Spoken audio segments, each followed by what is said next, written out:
Welcome to The Explainer. Today, we are diving into one of the biggest challenges in medicine. How do you turn powerful, life-saving drugs that you have to inject into a simple pill you can swallow? The answer, it turns out, is a wild story of microscopic heists, clever disguises, and Trojan horses. All right, let's kick things off with this number. Over $40 billion. That's the annual market for a really special class of drugs made from peptides and proteins. You know, the actual building blocks of life. You can think of them as the superdrugs of modern medicine. And this market, it's not just big, it's growing way, way faster than the one for regular drugs. So, why are these drugs such a big deal? Well, think of them like a perfectly cut key that's designed for one specific lock in your body. A lot of traditional drugs are more like a lockpick. They kind of jiggle a bunch of different locks at once. But these superdrugs, they are incredibly precise. And that high selectivity is huge because it means they're not only more effective, but they have way fewer side effects. But, and this is the billion-dollar catch, here's the reason why so many of these drugs, like insulin, still have to be injected. If you try to put one in a pill, your body's digestive system basically looks at this sophisticated medicine and thinks, oh, lunch. Less than 2% of the drug actually makes it into your bloodstream to do any good. The other 98% just gets completely destroyed. So you get the picture.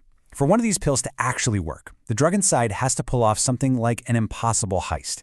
It's got to survive a journey through the most hostile place in your body, the digestive system. Think of it as a high-tech vault with a seriously brutal security system. So here's a look at that security system. It is a gauntlet. First, the pill is dropped into a vat of stomach acid. If it survives that, it gets swarmed by these molecular scissors called enzymes that just want to chop it up. Then it has to figure out how to get through the impenetrable wall of the intestine. And even if it does all that, it gets sent to the liver for one last security scan that can just neutralize it on the spot. Now, the main villains in this whole story are called proteases, and your body has an entire army of them, at least 569 different kinds. Their whole job, their only job, is to find protein molecules and just tear them to pieces. So to them, this multi-million-dollar drug doesn't look like medicine. It looks like a tiny piece of steak. They are the relentless guard dogs of your digestive system. And let's say, just for a second, a few drug molecules get ridiculously lucky. They dodge the acid, they juke past the enzymes, they even slip through the intestinal wall. The heist is a success, right? No way, not even close. There's another security guard waiting for them. It's a microscopic bouncer that literally grabs any drug molecules that sneak in and physically throws them right back out. So, how on earth do you beat a security system that good? Well, this is where it gets really clever. Scientists have basically created a toolkit straight out of a heist movie. They're using disguises, they're hiring bodyguards, and they're even building Trojan horses to smuggle these drugs where they need to go. So, strategy number 1, the disguise. The idea is pretty simple. If the body's defenses are looking for something specific, you just make the drug look like something else.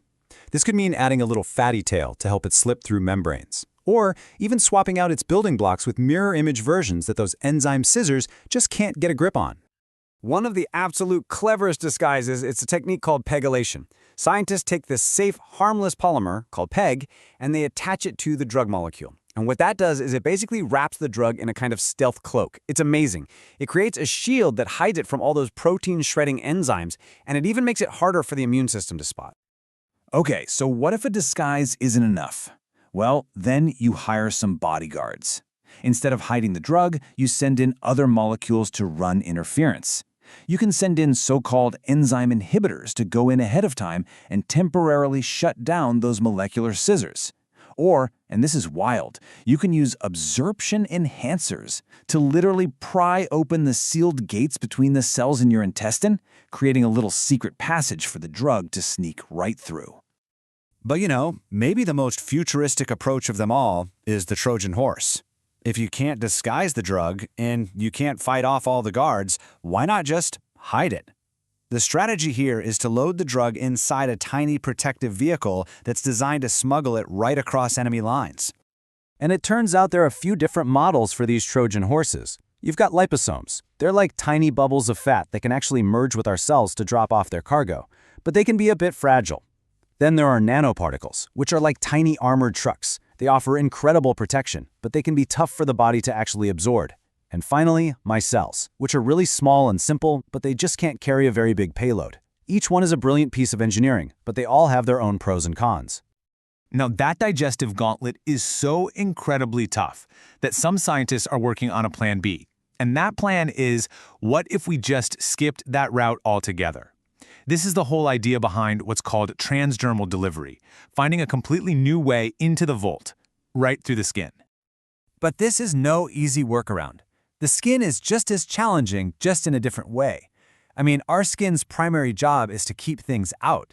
It's designed to block foreign substances, and it is especially good at stopping the big molecules that make up these peptide drugs. So the security is just as tough as the guts. And so, to break through this barrier, scientists are developing tools that honestly sound like they're straight out of science fiction. We are talking about patches that have hundreds of painless microneedles on them, devices that use little pulses of heat to create temporary microchannels, and even using sound waves or electrical pulses to briefly pop open microscopic doors in the skin's outer layer. So, we've got all this high-tech biochemistry, all this incredible bioengineering. What does it all mean? What's the ultimate payoff for solving this massive puzzle? Well, let's bring it all together. The core problem is that our bodies are just masters of self-defense. They're perfectly evolved to break down the proteins we eat.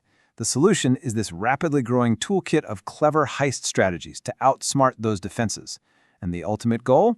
It's nothing short of a revolution in medicine, making our most powerful drugs way more convenient and accessible for every single person who needs them.